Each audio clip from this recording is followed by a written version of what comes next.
여보, 정신 차려요. 제발 힘내요. 미영아, 이거 꼭 잊지 말고.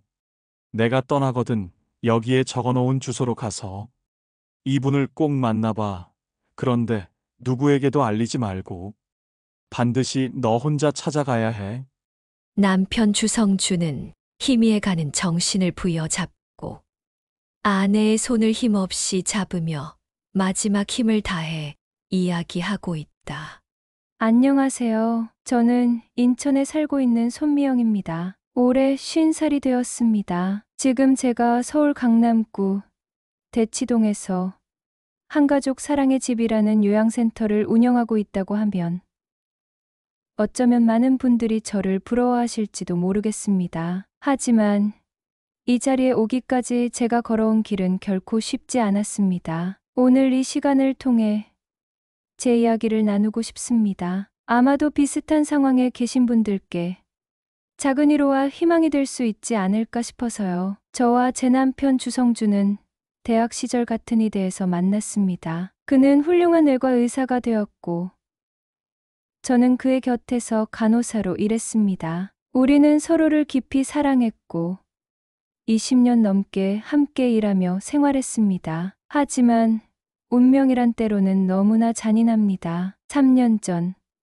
매일같이 다른 사람들의 생명을 살리던 남편이 위암말기 판정을 받았습니다. 의사였던 그도 결국 자신의 병만큼은 피할 수 없었던 거죠. 남편의 병세는 급격히 악화되었고 그가 병상에 누운 지 6개월 만에 우리는 이별을 준비해야 했습니다. 가을비가 내리던 어느 날이었습니다. 병실 창가로 빗소리가 들려오던 그날 남편은 힘겹게 저를 불렀습니다. 미영아, 이거 꼭 간직해줘.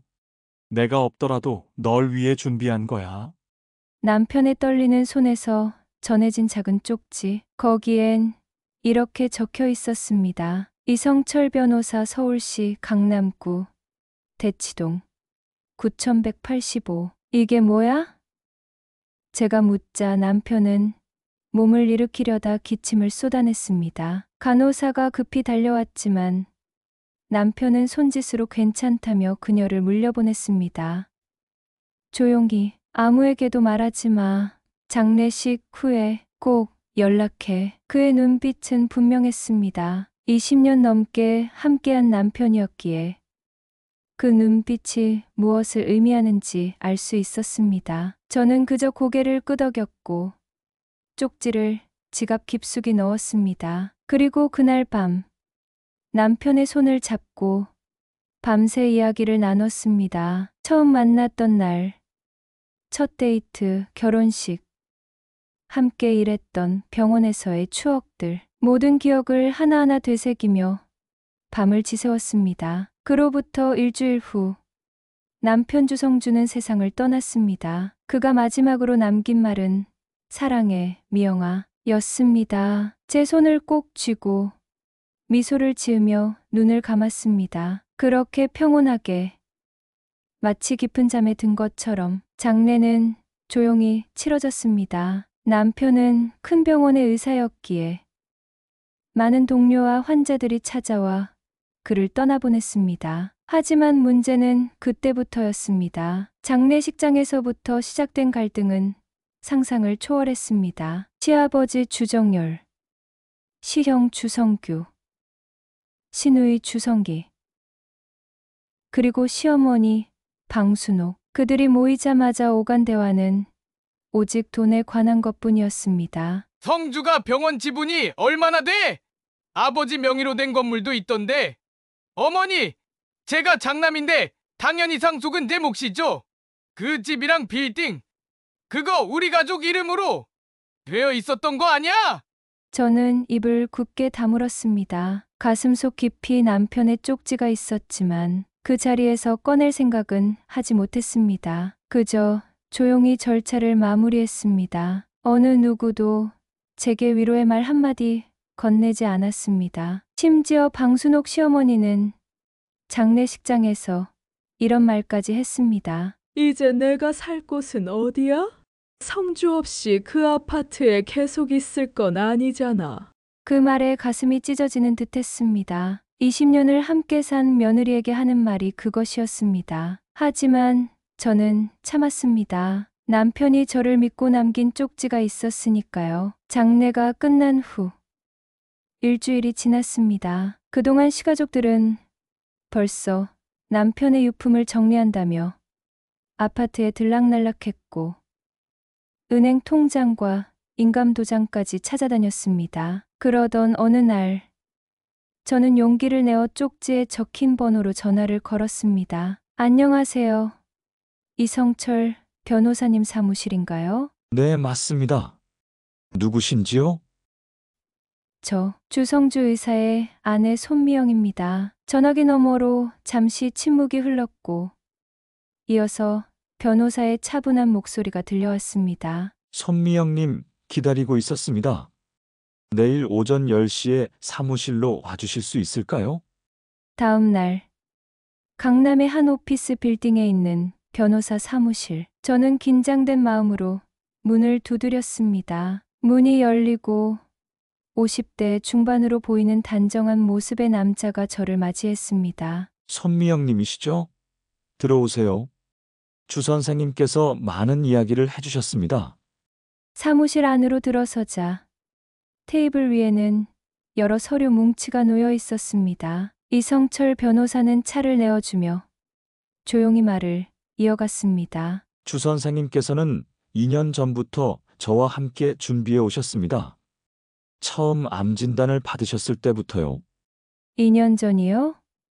하지만 남편이 암 진단을 받은 건 6개월 전인데요. 변호사는 잠시 망설이더니 이야기했습니다. 실은 주 선생님께서는 초기 진단을 받으셨을 때 이미 사기였습니다.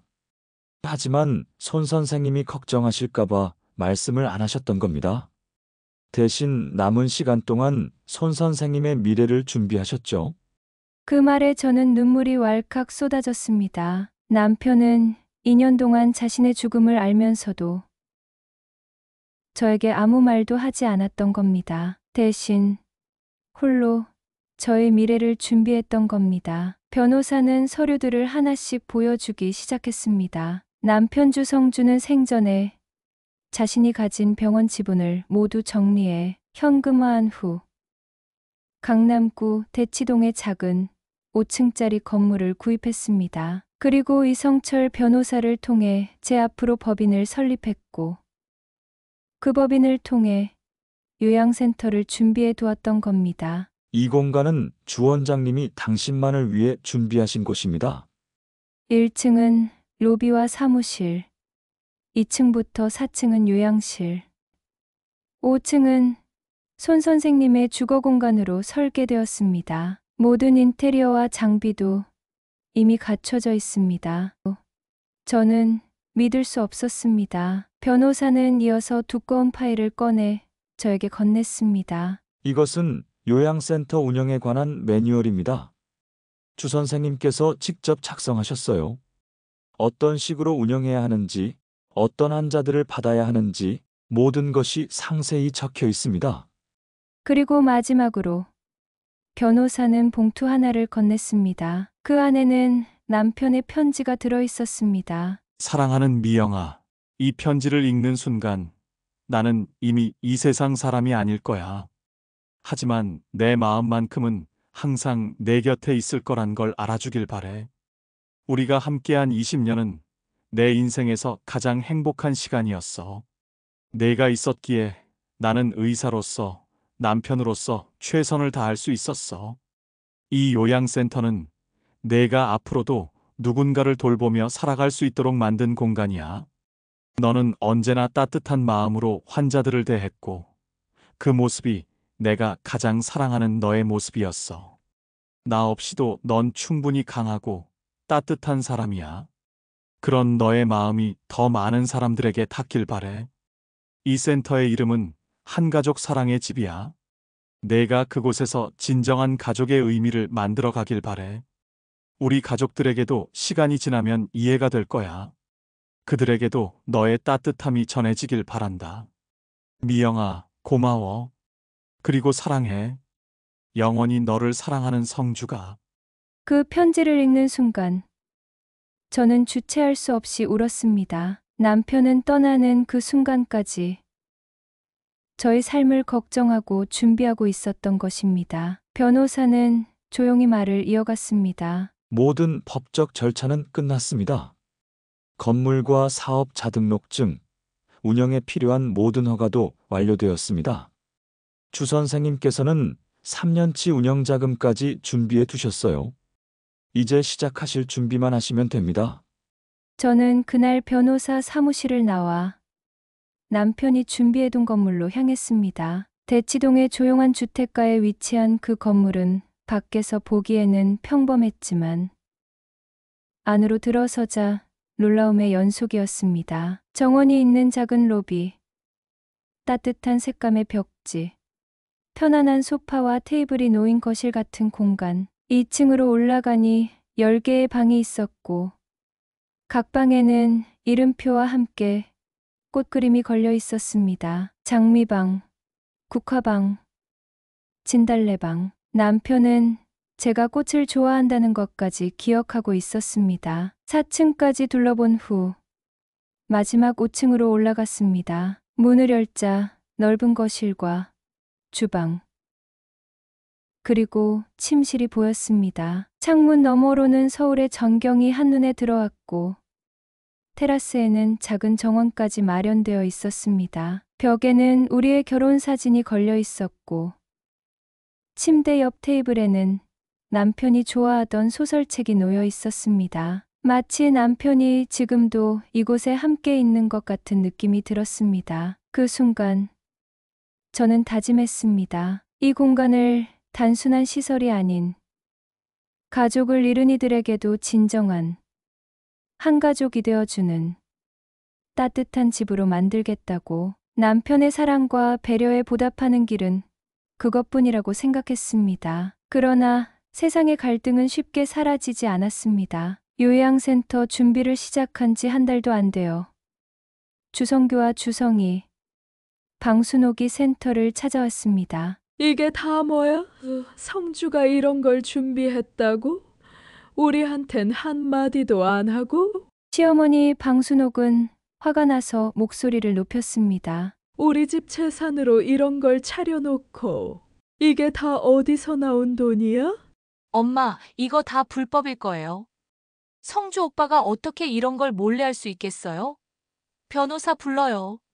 신우이 주성이는 냉정하게 말했습니다. 그날 저는 준비된 서류를 하나하나 꺼내 테이블에 펼쳐놓았습니다. 공증된 서류, 세무 확인서, 재산 이전에 대한 모든 기록들, 모든 절차는 남편이 살아있을 때 직접 진행한 겁니다. 법적으로도 문제없고 도의적으로도 그의 뜻을 따랐을 뿐입니다. 그 말에 아무 말도 하지 못한 가족들, 그들은 그렇게 조용히 물러갔습니다. 하지만 그들의 눈빛에서 이것이 끝이 아니라는 것을 알 수 있었습니다. 그 후로도 시가족들은 여러 차례 센터를 찾아와 문제를 일으켰습니다. 한 번은 주성규가 술에 취해 찾아와 로비의 가구를 부수기도 했고, 주성이는 지역 어르신들에게 이 센터는 불법이니 조심하라는 소문을 퍼뜨리기도 했습니다. 그럼에도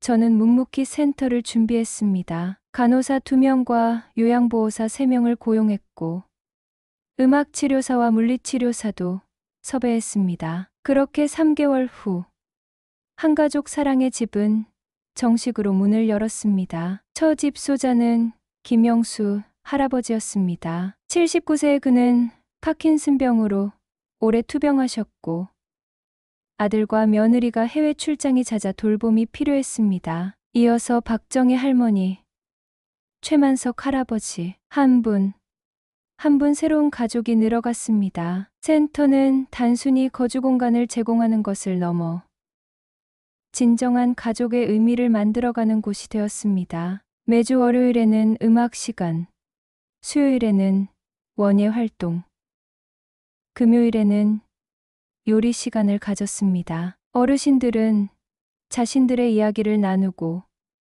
서로의 상처를 어루만지며 새로운 가족이 되어갔습니다. 그러던 어느 날 예상치 못한 일이 벌어졌습니다. 시아버지 주정열이 갑자기 뇌경색으로 쓰러진 것입니다. 병원에 실려간 그를 가족 누구도 돌보지 않았고 주성규와 주성이는 바쁘다는 핑계로 병문안조차 오지 않았습니다. 그 소식을 들은 저는 망설임 없이 병원으로 향했습니다. 중환자실에 누워 계신 시아버지는 처음 보는 모습으로 작아 보였습니다. 한쪽 얼굴이 마비되어 말도 제대로 못하시는 그분을 보니 불현듯 남편이 생각났습니다. 이후 2주 동안 저는 매일 병원을 찾아 시아버지를 돌봤습니다. 요양센터는 직원들에게 맡기고 낮에는 시아버지 곁을 지키고 밤에는 센터로 돌아와 업무를 보는 일상이 계속되었습니다. 그러던 어느 날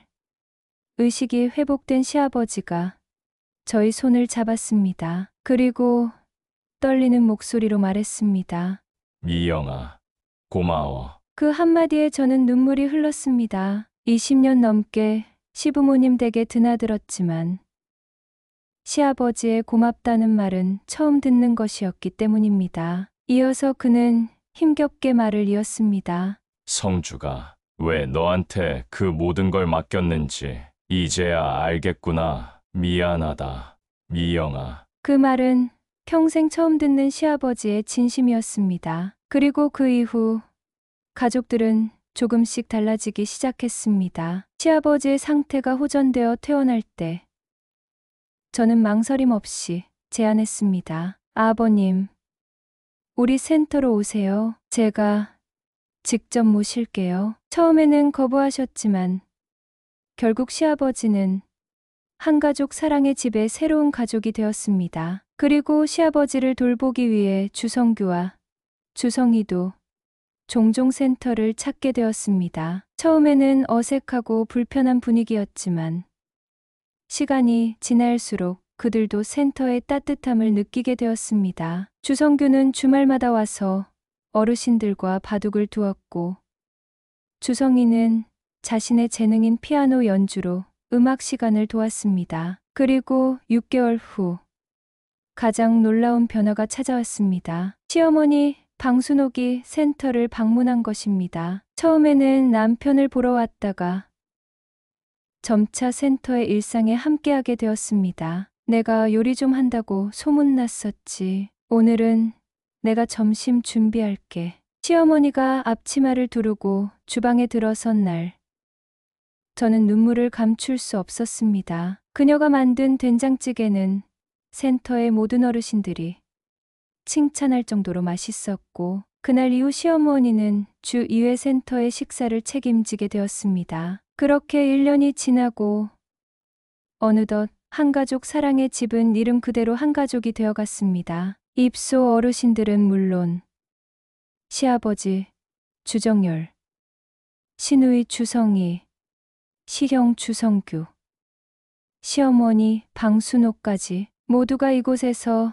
진정한 가족의 의미를 찾아갔습니다. 지금 생각해보면 남편이 남긴 마지막 쪽지는 단순한 재산이 아니라 사랑이었습니다. 그 사랑이 저를 통해 더 많은 사람들에게 퍼져나가길 바랐던 게 아닐까요? 어쩌면 진짜 가족이란 피보다 따뜻한 마음으로 맺어지는 게 아닐까요? 오늘도 한가족 사랑의 집에서는 웃음소리가 끊이지 않습니다. 저는 이제 알게 되었습니다. 상실의 아픔 속에서도 새로운 시작이 있다는 것을, 그리고 그 시작은 누군가의 따뜻한 마음에서 비롯된다는 것을. 남편이 남긴 마지막 선물.